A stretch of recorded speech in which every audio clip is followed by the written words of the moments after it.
யூடியூபில் காகித சக்தி செய்திகளை காணுங்கள். காகித சக்தி செய்திகளுக்காக செய்திகள் வாசிப்பவர் சவுந்தரராஜன். அதிமுக சார்பில் புள்ளிலைன் ஊராட்சியில் கள ஆய்வுக் கூட்டம் நடைபெற்றது. அதிமுக புழல் ஒன்றிய கழக செயலாளரும் புள்ளிலைன் முன்னாள் ஊராட்சி மன்ற தலைவருமான ஆர். சுப்பிரமணி அவர்கள் தலைமையில் புள்ளிலைன் ஊராட்சியில் நடைபெற்ற இக்கூட்டத்தில் அதிமுக திருவள்ளூர் கிழக்கு மாவட்ட கழக செயலாளரும் முன்னாள் அமைச்சருமான மாதவரம் வி. மூர்த்தி அவர்கள் பங்கேற்று ஆய்வு மேற்கொண்டு சிறப்புரையாற்றிய இக்கூட்டத்தில் அதிமுக திருவள்ளூர் கிழக்கு மாவட்ட பூத் கமிட்டி பொறுப்பாளரும் அதிமுக அனைத்துலக எம்ஜிஆர் மன்ற தலைவரும் முன்னாள் அமைச்சருமான TKM சின்னையா அவர்களும் அதிமுக மாநில இளைஞர் மற்றும் இளம்பெண்கள் பாசறை துணை செயலாளர் சுபா தேவராஜ் அவர்களும் பூத் கமிட்டி தொடர்பான கள ஆய்வை மேற்கொண்டனர். அது சமயம் பூத் கமிட்டி பொறுப்பாளர்கள் மற்றும் புள்ளிலைன் ஊராட்சிக்கு உட்பட்ட கழக நிர்வாகிகள் உடன் இருந்தனர். இணை செயலாளர் லட்சுமி இவங்க 50 ஓட்டு நம்ம ரெட்டலிக்கு போட்டுருவாங்க அப்படின்ற மாதிரி அவங்க ஒருத்தர் 50 ஓட்டு சேகரித்து வச்சுனாவே அந்த பூத்தில் நம்ம 50 ஓட்டு வாங்கினாலும் போதும். அந்த ஊரகத்தினுடைய நிரந்தர பொதுச் செயலாளர், தமிழகத்தின் முன்னாள் முதல்வரும் தமிழகத்தின் எதிர்க்கட்சி தலைவரும் புரட்சி தமிழர் எடப்பாடியார் அவர்களுடைய ஆணைக்கிணங்க நம்முடைய திருவள்ளூர் கிழக்கு மாவட்ட கழக செயலாளர் நம்முடைய அண்ணன் மாதவரம் வி. மூர்த்தி அண்ணன் அவர்களுடைய மாவட்ட கழக செயலாளர் முன்னாள் அமைச்சர் அவருடைய ஆலோசனை பேரில் புழல் ஒன்றியம் புள்ளிலைன் ஊராட்சியில் பூத் கள ஆய்வு கூட்டத்திற்கு வருகை தந்திருக்கின்ற நம்முடைய மாவட்ட கழக செயலாளரும் முன்னாள் அமைச்சரும் அண்ணன் மாதவரம் வி. மூர்த்தி அண்ணன் அவர்களே மற்றும் வருகை தந்து இந்த திருவள்ளூர் கிழக்கு மாவட்டத்தினுடைய பொறுப்பாளராக வருகை தந்திருக்கின்ற முன்னாள் அமைச்சரும் மாவட்ட கழக செயலாளரும் அண்ணன் TKM சின்னையன் அவர்களே மற்றும் பொறுப்பாளராக வருகை தந்திருக்கின்ற கழக மாநில இளைஞர் இளம்பெண்கள் பாசறை இணை செயலாளர் அன்பு சகோதரி சுபா தேவராஜ் அவர்களே மற்றும் வருகை தந்து சிறப்பித்துக் கொண்டிருக்கின்ற முன்னாள் ஊராட்சி மன்ற தலைவர் அருமை அண்ணன் விஜயகுமார் முன்னாள் தலைவர் விஜயகுமார் அவர்களே, முன்னாள் மாவட்ட பிரதிநிதி அருமை அண்ணன் K. கோபாலண்ணன் அவர்களே மற்றும் வருகை தந்து சிறப்பித்துக் கொண்டிருக்கின்ற முன்னாள் துணைத் தலைவரும் வார்டு உறுப்பினருமான அருமை அண்ணன் அதே போன்று கிளைக்கழக செயலாளரும் புழல் ஒன்றியத்தினுடைய எம்ஜிஆர் மன்ற நிர்வாகியுமான அருமை அண்ணன் செல்வராஜ் அவர்களே,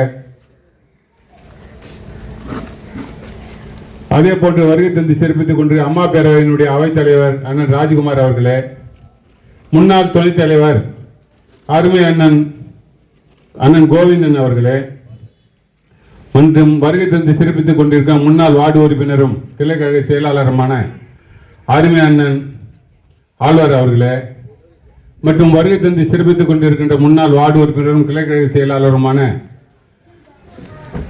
அன்பு சகோதரர் சுகுமார் அவர்களே மற்றும் வருகை தந்து சிறப்பித்துக் கொண்டிருக்கின்ற புழல் ஒன்றியத்தினுடைய கழக துணை செயலாளர் அன்பு சகோதரி தேன்மொழி அவர்களே மற்றும் முன்னாள் வார்டு உறுப்பினருமான அன்பு சகோதரி பொற்செல்வி அவர்களே மற்றும் வருகை தந்து சிறப்பித்துக் கொண்டிருக்கின்ற இந்த நிகழ்ச்சிக்கு வருகை தந்து சிறப்பித்துக் கொண்டிருக்கின்ற அண்ணன் காமராஜ் அவர்களே, கழகத்தினுடைய முன்னோடி அண்ணன் மனோகரன் அவர்களே, அதே போன்று சிறப்பித்துக் கொண்டிருக்கிற அண்ணன் காமராஜ் அவர்களே, முரளி அண்ணன் அவர்களே, அன்பு சகோதரர் என் அன்பு தம்பி கண்ணதாசன் அவர்களே மற்றும் கிளைக்கழக செயலாளர் மோகன்ராஜ் அவர்களே மற்றும் வருகை தந்து சிறப்பித்துக் கொண்டிருக்கின்ற மகளிரை சேர்ந்த பானுப்பிரியர் அவர்களே, சரண்யா அவர்களே, ஜமுனா அவர்களே, பேர் வந்துட்டேன், உஷா அவர்களே, அன்பு உஷா அவர்களே, அலுமேல் அவர்களே மற்றும் பாரதி அவர்களே, முன்னாள் வார்டு உறுப்பினர் அன்பு சகோதரி பாரதி பாபு அவர்களே, அன்பு சகோதரி லட்சுமி அவர்களே மற்றும் வருகை தந்து சிறப்பித்துக் கொண்டிருக்கின்ற மாவட்ட பிரதிநிதி கண்ணதாசன் அவர்களே, ஊராட்சி கழக செயலாளர் அன்பு சகோதரர் கார்த்திக் அவர்களே, ஊராட்சி கழக செயலாளர் பாண்டியன் அவர்களே, கிளைக்கழக பொறுப்பு செயலாளர் அண்ணன் சம்பத் அவர்களே, அன்பு தம்பி தேவதாஸ் அவர்களே, அண்ணன் ஆனந்தன் அவர்களே, மாரியப்பன் அவர்களே, அண்ணன் ராமகிருஷ்ணன் அவர்களே, அண்ணன் சந்தானன் அவர்களே, அன்பு கிளைக்கழக செயலாளர் சங்கர் அவர்களே, அண்ணன் மீனா கண்ணன் அவர்களே, அதே போன்று வருகை தந்து சிறப்பித்துக் கொண்டிருக்கின்ற அம்மா பேரனுடைய இணை செயலாளர் அவர்கள் அண்ணன் பச்சான் அவர்களே, அன்பு சகோதரி அவங்க பேர் என்ன?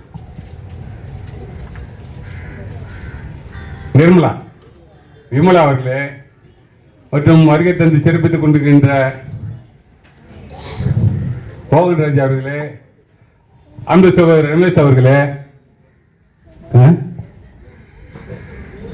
கிளைக்கழக செயலாளர் கோபி அவர்களே, அன்பு சகோதரர் அண்ணன் நந்தகுமாரன் அவர்களே, இது அங்க இருக்காரு, அண்ணன் நந்தன் அவர்களே, மற்றும் எல்லப்பன் அவர்களே, அண்ணன் அசோக்குமார் அவர்களே, பேரு வந்துட்டேன், தனவேல் அவர்களே, நம்ம இவரு ஜெய்பால் அவர்களே, முருகன் அவர்களே, பார்த்து அது பேர் கண்ணாடி போட்டுக்காரு, அவர் பேர் வரல, தேவன் அவர்களே, அண்ணன் மாரியப்பன் அவர்களே, ஆனந்தன் அவர்களே, அன்பு தம்பி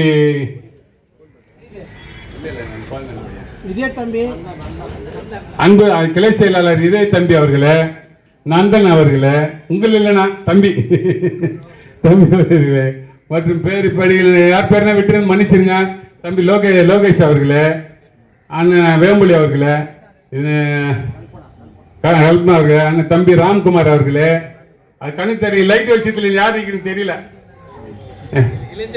இது மட்டும் அனைத்து குப்பாமணி தோப்பு கழகத்தினுடைய அனைத்து இந்திய அண்ணா திராவிட இளைஞர் இளம்பெண்கள் பாசறை நிர்வாகி அனைவரையும் உங்களோட இப்போ என்னன்னா நம்ம ஊராட்சி, இந்த பகுதியில் சேர்ந்த நான் இந்த ஊராட்சியை சேர்ந்த முன்னாள் ஊராட்சி மன்ற தலைவர், நான் ஒன்றிய செயலாளர். எல்லா இடத்துலையும் போனா 5-10 நிமிஷம் முடிச்சிட்டோம். இங்க எல்லாரும் பேர் சொல்லி பேசின்னு இருக்கோம். அண்ணன் மாவட்டம் இவன் ஊர் 2 நாள் இப்படி பேசுறான்னு நினைச்சுக்கிறேன். அதனால எல்லாரும் வருகன்னு இப்ப வருகின்ற காலங்கள்ல நம்முடைய ஊராட்சியில எப்பவுமே அதிமுக கோட்டையா இருந்த ஊர் இது, உங்களுக்கு எல்லாருக்கும் தெரியும். ஏன்னா அப்படி ஒர்க் பண்ணி ஒவ்வொரு டைம் நம்ம எம்பிக்கும் சரி, நம்ம எம்எல்ஏவுக்கும் சரி, ஊராட்சி மன்ற தலைவருக்கும் சரி, அனைத்திலும் தனித்தியா நின்னோம். ஊராட்சி மன்ற தலைவர்ல கூட வார்டு உறுப்பினர் கூட டிஎம்கே கிடையாது. நான் என்ன நீங்க ஊராட்சி மன்ற தலைவரை ஜெயிக்க வைக்கும் போது வார்டு உறுப்பினர் ஒரு வார்டு உறுப்பினர் கூட டிஎம்கே கிடையாது. 6 பேரும் அதிமுக, தலைவர் councillor AIADMK, MP AIADMK, MLA AIADMK எல்லாமே இருந்தது. அதே போல் நீங்க செய்ததுக்காக அப்போது நமக்கு சட்டமன்ற உறுப்பினராகவும் மந்திரியாகவும் இருந்தா நம்முடைய திருவள்ளூர் கிழக்கு மாவட்ட செயலர் அண்ணன் அப்ப சட்டமன்ற உறுப்பினர் மந்திரி. நீங்க நினைச்சிருப்பீங்க அந்த ஊராட்சி 5 வருஷம் காலத்துல நம்ம ஊராட்சியில நம்ம போடாத சாலையே கிடையாது. இப்போ இது ஒரு நல்ல விஷயம் என்னன்னா, அப்போ ஆடு மாடெல்லாம் கொடுத்தாங்க. நம்ம பகுதிக்கு ஆடு மட்டும் போட்டாங்க, மாடு கொடுக்கல. அப்போ கால்நடைத்துறை அமைச்சர் அண்ணன் தான். அப்ப மாடு கொடுக்காதனால நான் போய் சொன்னேன், அண்ணன் உடனே நீங்க நான் சொல்றேன், நீ போய் பாருன்னு தாம்பரத்தில் போய் பார்த்தோம், வீட்டில் போய் பார்த்தோம். நீ இப்போ நான் உனக்கு வாங்கி தரேன்னு சொன்னாரு. இந்த பகுதிக்கு 50 மாடு போடாத பகுதியிலேயே நமக்கு 50 மாடு பெற்று கொடுத்தாரு அண்ணன். அது செஞ்சோம். அதே போல இந்த முதியோர் பென்ஷன்லாம் பார்த்தீங்கன்னா ஒவ்வொரு ஊராட்சியில் 50 பேருக்கு 20 பேருக்கு 50 பேருக்கு வாங்கிட்டாவே பெரிய விஷயம். ஒரே டைம் 211 பேருக்கு நம்ம வாங்கி கொடுத்தோம் இந்த பகுதியில். அந்த மாதிரி 2-3 டைம் வாங்கி கொடுத்தோம். கிட்டத்தட்ட 619 பேருக்கு முதியோர் பென்ஷன் வாங்கி கொடுத்தோம் இந்த பகுதியில். நம்ம இன்னைக்கு வாங்குறவங்க கேட்டால் வராது. அண்ணன் கோதன் அவர்களை வாங்க வருகிறோம். அதே போன்ற அந்த நலத்திட்டங்கள் பத்தினே அந்த மாதிரி ஒவ்வொரு திட்டத்தையும் எடுத்து பார்த்தீங்கன்னா ஃபேன் மிக்சி கிரவுண்டர் எந்த திட்டமானாலும் நம்ம ஊர்ல லான்ச் பண்ணுங்க. ஞாபகம் உங்களுக்கு தெரியும் நினைக்கிறேன். ஆடு மாடு, ஃபேன் மிக்சி எல்லாம் உடனே ஒருத்தருக்கும் எல்லாம் எக்ஸ்ட்ரா. அதே மாதிரி பார்த்தீங்கன்னா இந்த 2015 பெரிய ஃப்ளட் வெள்ளம். அப்ப பார்த்தீங்கன்னா நம்ம பகுதியில் அங்க ஒரு மண்டபம் ஒன்று இருந்தது. மெயின் ரோட்ல ஒரு மண்டபம், எஸ்எஸ்வி கல்யாண மண்டபம்னு ஒன்று இருந்தது. இப்போ எஸ்எஸ்ஆர் பேலஸ் ஒன்று இருக்கு பாத்தீங்களா, அது ஒரு கல்யாண மண்டபம் இருந்தது. விசாகப்பட்டினத்தில் அண்ணன் சொல்லி அந்த மண்டபத்தில் வந்து பார்த்தீங்கன்னா தினசரி 4 வண்டி 4 லாரி 5 லாரி அந்த மண்டபத்தில் நமக்கு வந்து சேரும். பால், பிஸ்கெட்டு, அரிசி, போர்வை, பாய், மருத்துவ உபகரணங்கள், பிளாஸ்டிக் பெல்ட், என்னென்ன கொடுக்க முடியுமோ அத்தனையும் அந்த பகுதியில் மண்டபம் எடுத்து வச்சு கிட்டத்தட்ட 1 மாசம் நம்ம செஞ்சோம். இந்த ஊர் பகுதிக்கு வந்து ஒரு குறை இல்லாம காலையில சாயந்தரம்ன்ற மாதிரி வர்றதெல்லாம் கொடுத்துக்கிட்டே இருந்தார் நம்முடைய அமைச்சர். அப்ப அமைச்சர் இருந்த அண்ணன் எல்லாமே ஒவ்வொரு பகுதிக்கும் தேடி தேடி நம்ம அதுக்காக 3 குட்டி அணை வச்சு காலையில ஒரு பகுதி கொடுத்தோம், சாயந்தரம் ஒரு பகுதி கொடுத்தோம். இப்படி நம்ம தம்பி அங்கே மண்டபத்தில் இருந்தப்பல கண்ணதாசன் அப்ப நம்ம கூட தான் இருப்பாரு. நம்ம பஞ்சாயத்து நிர்வாகத்தை அவர் கூட இருந்த அங்கே இருந்து 10 பசங்க இளைஞர்களை போட்டு எல்லாருக்கும் பால், காலையில இருந்து உடனே பால், சாயந்தரம் பால். ஏன்னா இங்கே நம்ம இங்க கொடுத்தாவே வீட்டில் வாங்கினா காலையில தான் ஒரு பாக்கெட் வாங்குவாங்க. அந்த மாதிரி ஒவ்வொரு திட்டமா இருந்தாலும் சரி, இது எல்லாம் அனைத்து இந்த அண்ணா திராவிட முன்னேற்ற கழக ஆட்சியில தான் செஞ்சது. நம்ம அம்மா ஆட்சியில தான் நடந்தது. பிளைட்ல அந்த இது ஹெலிகாப்டர்ல வந்து சோறு போட்டாங்க. ஒவ்வொரு ஊருக்கா இங்க பாயசம்பாக்க பகுதி, நம்ம பகுதியில் பாயசம்பாக்க பகுதியில எல்லாம் ஒவ்வொரு வீட்டு மேல போட்டாங்க ஹெலிகாப்டர்ல. எங்க வீட்டு மேலேயும் போட்டாங்க. அதனால சொல்றேன் நான், பிளைட்ல இருந்து போட்டாங்க. ஆகையால இந்த வருகின்ற காலம் 26 ரொம்ப நமக்கு வந்து முக்கியமான காலம். நம்ம இங்க வந்திருக்கிறவங்க நேரங்காலம் பார்க்காம அனைவரும் உழைச்சி நம்ம அதிமுகவினுடைய கோட்டை மீண்டும் புள்ளி லைனை உருவாக்கணும் என்று உங்களை கேண்டி உங்க பாதம் தொட்டு கேட்டு விரும்பி வேண்டி கேட்டுக்கொள்கிறேன். நன்றி, வணக்கம். சட்டமன்ற பேரவையினுடைய எதிர்கட்சி தலைவருமான மாண்புமிகு அண்ணன் எடப்பாடி அவர்களுடைய ஆணைக்கிணங்க வருகின்ற சட்டமன்ற தேர்தலிலே தமிழகத்திலே நாம் வெற்றி பெற வேண்டும், அனைத்து இந்திய அண்ணா திராவிட முன்னேற்ற கழகத்தினுடைய ஆட்சியை தமிழகத்திலே கொண்டு வர வேண்டும், மாண்புமிகு அம்மா ஆட்சியை கொண்டு வர வேண்டும் என்ற எண்ணத்தின் அடிப்படையிலே நம்முடைய கழகத்தினுடைய பொதுச் செயலாளர் அவர்கள் பல எண்ணற்ற திட்டங்களை தேர்தல் வெற்றி பெறுவது குறித்து ஆலோசனை நடத்தினார்கள். அதிலே அந்தந்த பாகத்திலே பூத்துகளிலே அதில் பணியாற்றுவதற்காக 9 பேர் அதில் பொருத்தப்பட வேண்டும். அந்த 9 பேருக்கும் பதவிகள் வழங்கப்பட வேண்டும். அதாவது செயலாளர், தலைவர், துணைத் தலைவர், இணை செயலாளர், பொருளாளர் என பதவிகள் வழங்கப்பட வேண்டும் என்று கருத்திலே கொண்டு அதன்படி அமையுங்கள் என்று ஆணையிட்டார்கள். அதன் அடிப்படையிலே இன்று நம்முடைய புள்ளி லைன் ஊராட்சியிலே 6 பூத்துகள் கொண்ட இந்த ஊராட்சியில் அந்த 9 பேர் அமைத்து இன்று பதவிகள் புதியதாக வழங்கப்பட்டு அவர்களுடைய அறிமுக கூட்டமாகவும் ஆலோசனை கூட்டமாகவும் இங்கே நடைபெற்றுக் கொண்டிருக்கின்றது. இந்த கூட்டத்தை தலைமையேற்று நடத்தி கொண்டிருக்கக்கூடிய ஒன்றிய கழகத்தினுடைய ஆற்றல் மிக்க செயலாளரும் முன்னாள் ஊராட்சி மன்ற தலைவருமான மரியாதைக்குரிய அன்பு சகோதரர் சுப்பிரமணியம் அவர்களே, இந்த நிகழ்ச்சியிலே இங்கே கலந்து கொண்டு நம்முடைய மாண்புமிகு அண்ணன் எடப்பாடி அவர்களால் இந்த மாவட்டத்தினுடைய பொறுப்பாளராக அறிவிக்கப்பட்டு இங்கே பணி செய்து கொண்டிருக்கக்கூடிய முன்னாள் அமைச்சரும் முன்னாள் மாவட்ட கழக செயலாளருமான மதிப்பிற்க மரியாதைக்குரிய மாண்புமிகு அண்ணன் டி.கே.எம். சின்னையா அவர்களே, அதே போன்று இந்த நிகழ்ச்சியிலே கலந்து கொண்டு இங்கே வருகை தந்திருக்கக்கூடிய இளைஞர் பாசறை இளம்பெண் பாசறையினுடைய மாநில துணை செயலாளர் மரியாதைக்குரிய சுபா தேவராஜன் அவர்களே, மற்றும் இந்த நிகழ்ச்சியிலே கலந்து கொண்டு சிறப்பு செய்திருக்கக்கூடிய அண்ணன் விஜயகுமார் அவர்களே, அண்ணன் சங்கரன் அவர்களே, அதே போன்று இங்கே ஒரு வார காலமாக இந்த பூத்திலே 9 பேர் அமர்த்துவதற்காக அங்கே வீடு வீடாக சேர்ந்து அங்கே பணியை செய்த அமைப்பு சாரா தொழிற்சங்கத்தினுடைய செயலாளர் அருமை சகோதரர் செல்வம் அவர்களே, நம்முடைய வழக்கறிஞர்கள் அதிகாரன் அவர்களே, ரமேஷ் அவர்களே, மற்றும் அண்ணன் செல்வராஜ் அவர்களே, நம்முடைய ராகவ ரமேஷ் அவர்களே, அப்படிதானே சொல்லணும், சொல்லணும்,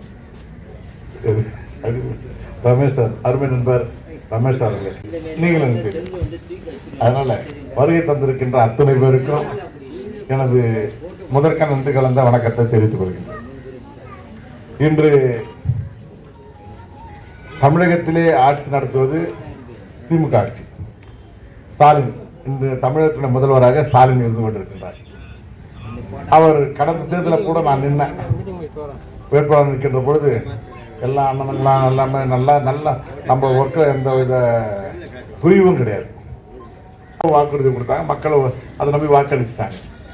இன்னைக்கு ஆட்சியில் அமர்ந்து கொண்டிருக்கக்கூடிய இப்போ நம்ம அந்த அந்த முதலமைச்சராக இருக்கக்கூடிய ஸ்டாலின் அதெல்லாம் மறந்துட்டு இன்னைக்கு அதாவது அவர் இஷ்டத்துக்கு ஆட்சி நடத்துறாரு. அது உங்களுக்கு தெரியும். இன்னைக்கு தமிழ்நாட்டில் பார்ப்போம்னா சட்டம் ஒழுங்கு கெட்டு போயிருக்குது. எங்கு பார்த்தாலும் கொலை. நம்ம அந்த செய்தித்தாளை பார்த்தோம்னாலும் சரி, அந்த தொலைக்காட்சி பார்த்தோம்னாலும் சரி, எங்கு பார்த்தாலும் கொலை. இங்கே வெட்டினாங்க, அங்கே வெட்டினாங்க, இது கொலை பண்ணாங்க. அந்த சட்டம் ஒழுங்கு அதை போலீஸ் காவல்துறையால் அதை சரி பண்ண முடியல. எங்கு பார்த்தாலும் கஞ்சா விற்பனை. இன்று மாணவர்கள் எல்லாம் அந்த கஞ்சாவுக்கு அடிமையாகி அந்த போதைப் பொருளுக்கு அடிமையாகின்ற ஒரு சூழ்நிலை தமிழகத்தில். அது மட்டும் இல்லை, எங்கு பார்த்தாலும் கல்லூரியாக இருந்தாலும் சரி, அது இப்போ பள்ளியாக இருந்தாலும் சரி, ஒரு பஸ் ஸ்டாண்டாக இருந்தாலும் சரி, அங்கே சகோதரிகளுக்கு பாலியல் தொல்லை, அங்கே செயின் பறிப்பு, இதெல்லாம் கட்டுப்படுத்த முடியாத ஒரு அரசா இந்த முதலமைச்சராக ஸ்டாலின் இருக்கிறார். இதெல்லாம் இல்லாமல், இது மட்டும் இல்லாமல் நம்ம பார்த்தீங்கன்னா இந்த நம்ம இன்னைக்கு எல்லா வீட்டு வரியெல்லாம் உயர்த்திட்டாங்க, சரியான வீட்டு. அதே மாதிரி அந்த நம்மளுடைய மின்சார கட்டணம் பார்த்தீங்கன்னா அவங்க மாதத்துக்கு ஒரு முறை, அதாவது 2 மாதம்னா யூனிட் அதிகமாகிடும். நாங்கள் மாதத்துக்கு ஒரு முறை நாங்கள் அந்த மின் கட்டணத்தை அந்த கணக்கிட்டு மாதத்துக்கு ஒரு முறை செய்வோம்னு சொன்னாங்க. ஆனால் பண்ணலை. ஆனால் மின்சார கட்டணத்தை மட்டும் உயர்த்திட்டாங்க. அதிகப்படியான மின்சார கட்டணம் நம்ம கட்டினுக்கிறோம். நம்முடைய சட்டமன்றத்தில் கூட நம்முடைய பொதுச்செயலாளர் அவர்கள் அந்த மின்சாரத்தை பற்றி பேசினார். நீங்கள் மாதத்துக்கு ஒரு முறை கணக்கெட்டால் அந்த இப்போ அந்த யூனிட் கம்மியாகும், நீங்கள் இப்போ பணம் கட்டுறது கம்மியாகும்னு சொன்னீங்களே, அது ஏன் செய்யலை சொல்லிட்டு இப்போ இந்த சட்டமன்றத்தோட பேசினார். அதை பற்றி அவங்க சீரியஸ் ஆகிக்கல. அப்படிலாம் ஏமாற்றி கரண்ட் பில் அதிகமாகிடுச்சு. கரண்ட் பில் அதிகமாகிடுச்சு. நீங்கள் 1000 ரூபாய் தரம் சொல்லிட்டு எல்லா விலைவாசியும், அரிசி, பருப்பு, மிளகாய், தனியா, இன்று பார்த்துக்கிட்டா எல்லா அத்தியாவசிய பொருளுடைய விலையும் ஏறி போச்சு இவங்களுடைய ஆட்சியில். அதை கண்டுகொள்ளாத ஆட்சியாக தான் இன்னைக்கு திமுக ஆட்சி நடக்குது. இன்னைக்கு மாண்புமிகு அம்மா அவர்கள் ஆட்சி நடத்துனாங்க. நம்ம சுப்பிரமணியம் சொன்னார், ஒன்றிய செயலாளர், நம்ம இப்போ இந்த ஊராட்சியில் நம்ம என்னென்ன பண்ணணும்னு சொல்லிட்டு நிறைய பண்ணோம். இந்த அண்ணனுங்கெல்லாம் தெரியும், எல்லாமே கூட இருந்தாங்க. அண்ணா சங்கர் அண்ணா இருந்தார் கூட, எல்லாமே நல்லா பண்ணோம். இந்த ஊராட்சி பொறுத்தவரையிலும் நம்மளால் என்ன பண்ண முடியும் எக்ஸ்ட்ரீமாக செய்தோம். அடிக்கடி அந்த கலெக்டரை கூப்பிட்டு வருவோம். அடிக்கடி கலெக்டரை கூப்பிட்டு இங்கே இப்போ நம்ம அந்த கோயிலோட வச்சு நம்ம இப்போ ஃபங்க்ஷன் பண்ணுவோம். எல்லாம் கலெக்டரே நான் ஒரு 6-7 தடவை வந்திருப்பார் நம்ம ஊராட்சிக்கு. அப்படிலாம் பண்ணோம். அந்த நிவாரணம் கூட சொல்லும், அப்படி தான் பண்ணோம். ஏன்னா அந்த 2014 நான் நின்னேன், என்னை நீங்கள் ஜெயிக்க வச்சுங்க, நான் மந்திரி ஆனேன். அதனால் வாக்களித்த என்னை நம்பி வாக்களிச்சிங்க, நான் உங்களுக்கு பணி செய்யறது என்னுடைய கடமை. அதனால் பண்ணேன். 5 வருஷம் நல்லா பண்ணோம்மா, வளர்ச்சி தான். அந்த 5 ஆண்டில் இந்த புள்ளி லைன் வளர்ச்சி தான், யாரும் இல்லைன்னு மறுக்க முடியாது. இல்லைண்ணா ஏன்னா அந்த இடத்துல நல்லா பண்ணலாம்னா 5 வருஷத்தில் நல்லா பண்ணோம். ஆனால் இப்போ எடுத்துங்க 10 வருஷ காலம் ஒரு சட்டமன்ற உறுப்பினர் இருக்கிறார். அதில் திமுக சட்டமன்ற உறுப்பினர் 10 வருஷம், இந்த 5 ஆண்டு ஆளுங்கட்சி, போன 5 ஆண்டு இருந்தார். 10 வருஷமா இந்த ஊராட்சிக்கு அவர் என்ன பண்ணாருன்னு தெரியல. எனக்கு தெரியல ஏதாவது பண்ணாரான்னு சொல்லிட்டு நான் பண்ணது எனக்கு ஞாபகத்தில் இருக்குது. அவர் எதனா அந்த ஊராட்சி பண்ணிக்கிறாரா சொல்லுங்க? என்ன செய்துறாரா? ஆளே வரதில்லை. ஆள் வராதவர் எப்படி மக்களை சந்திப்பாரு? மக்களுக்கு என்ன அடிப்படை தேவைகளை பூர்த்தி செய்வார் அவர்? ஆள் வராத ஒரு சட்டமன்றம் இருக்காரு. அதாவது ஓட்டுக்கேறதுக்கு வந்தாங்க, நான் அதை பண்ணும் இதை பண்ணுன்னு சொன்னாங்க. அதுக்கப்புறம் அவர் செய்யணுமே இல்லையா? அது மட்டும் இல்லை, அவங்க கட்சிக்காரன்னு திட்டுறான், இவனா ஒரு எம்எல்ஏவான்றாங்க. கேள்விப்பட்டிருப்பேன். வீட்டாண்ட பண்ணோட பார்க்க மாட்டேன் தள்ளு, அவ்வளோ ஒரு எம்எல்ஏ வந்துட்டுறாங்க. அந்த அளவுக்கு ஓட்டை வாங்கின்னு வீட்டில் உட்காந்துன்னு இன்னைக்கு 10 வருஷம் நம்மளுடைய தொகுதி தொய்வாகி போச்சு. 10 வருஷம் நம்ம இன்னும் கொஞ்சம் நம்ம பணிகள் செய்திருந்தோம்னா இன்னும் நல்லா வளர்ந்துருக்கும் நம்மளுடைய ஊராட்சியில். அந்த 10 வருஷமா எதுவும் இது பண்ணல, இந்த சட்டமன்றத்திலையும் பேசலை, எதையும் பண்ணி தரல. அதனால 10 வருஷம் தொய்வா இருக்குது நம்மளுடைய ஊராட்சி, நம்மளுடைய தொகுதி. அதெல்லாம் நம்ம நம்ம கருத்தில் கொள்ளணும். அதெல்லாம் நம்ம கருத்தில் இப்படியாப்பட்ட எம்எல்ஏ இந்த தொகுதியில் இருக்கக்கூடாது. இருக்கலாமா? ஆனால் அவர் நான் பார்த்தீங்கன்னா சும்மா வீட்டில் 10 ஜெயிச்சுனா அது எப்படி ஜெயிச்சுதான்னு தெரியல. எல்லாம் வரட்டம் தான் வச்சுருக்கிறாங்க, எல்லாமே இந்த தடவை வரட்டம் தான் வச்சுருக்கிறாங்க. அதுவும் தமிழக மக்களும் இந்த ஆட்சி நீடிக்கக்கூடாது, 2026 இந்த ஆட்சி நீடிக்கக்கூடாதுன்னு சொல்லிட்டு தமிழக மக்கள் முடிவெடுத்துக்கிறாங்க. அதனால சுருக்கமாக சொல்ல போனால் நம்முடைய தொகுதி மாதவரம் தொகுதி இந்த முறை நல்லா இருக்கு. நம்ம ஜெயிக்கக்கூடிய வாய்ப்பு அத்தனை இருக்கு. நம்ம தொகுதி ஜெயிக்கக்கூடிய வாய்ப்பு நல்லா இருக்குது. நீங்க நம்ம அந்த தொகுதி ஜெயிப்போம். எப்பவுமே அதிமுக கோட்டை தான். புள்ளிலைன்லாம் அதிக வாக்குகளை நம்ம ரெட்டை லட்சணத்தில் வாங்கணும். அதனால ஜெயிக்கக்கூடிய வாய்ப்பு நல்லா இருக்கு.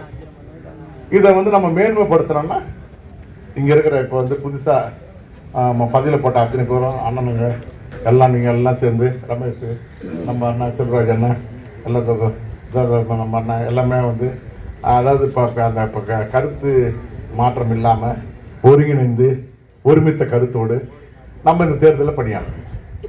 இப்போ நான் சொன்ன எதுக்கு சார், இப்போ நான் சொன்னது அத்தனையும் உங்களுக்கு தெரியும். நீங்கள் எல்லாமே பேப்பர் படிக்கிறவங்க தான் எல்லாம் கையில் பார்த்தீங்கன்னா எல்லாம் ஃபோன் வச்சுருக்கிறாங்க. எல்லாம் உடனுக்குடன் செய்தி வந்துருக்குது என்ன நடக்குதுன்னு சொல்லிட்டு. நான் இவர் அதாவது தெரிஞ்சதே சொல்லுங்கிறாருன்னு நினைப்பீங்க. நம்ம அப்பப்போ வாட்ஸ்அப்பில் பார்த்துக்கிறோம். நம்ம வாட்ஸ்அப் பார்க்குறேன், அது போல் தெரிஞ்சது தான். ஆனால் இதை மக்களாண்ட பேசணும். இவன் சட்டமன்ற உறுப்பினர் சரியில்லை, இவன் முதலமைச்சர் சரியில்லைன்னு சொல்லிட்டு நம்ம எல்லாம் பேசணும். பேசினால் மட்டும்தான் நம்ம மக்களான பேசி அதை இவங்களுடைய செய்கிற அந்த கொடுமைகளை நம்மளாம் அதை எடுத்து சொல்லணும். அதுக்காக தான் நம்ம 9 பேர் போட்டுக்குது. இன்னைக்கு 9 பேர் எதுக்கு போட்டாங்க அது நீங்கள் புரிஞ்சுக்கணும். இன்னைக்கு 9 பேர் அந்த பூத்தில் எதுக்கு போட்டாங்க, ஏன் போட்டாங்க? இவ்வளோ நாள் கிளை செயலாளர் இருந்தாங்களே, அவ்வளோ இன்னும் நல்லதான ஒரு இப்போ ஏன் போட்டாங்க? என்ன பார்த்தீங்கன்னா கடந்த முறை விட நான் நிற்க சொல்ல பார்த்தீங்கன்னா இந்த புலிலைன் ஊராட்சியில் 6 கிளை செயலர் 8 கிளை செயலர் இருந்தாங்க இல்லை.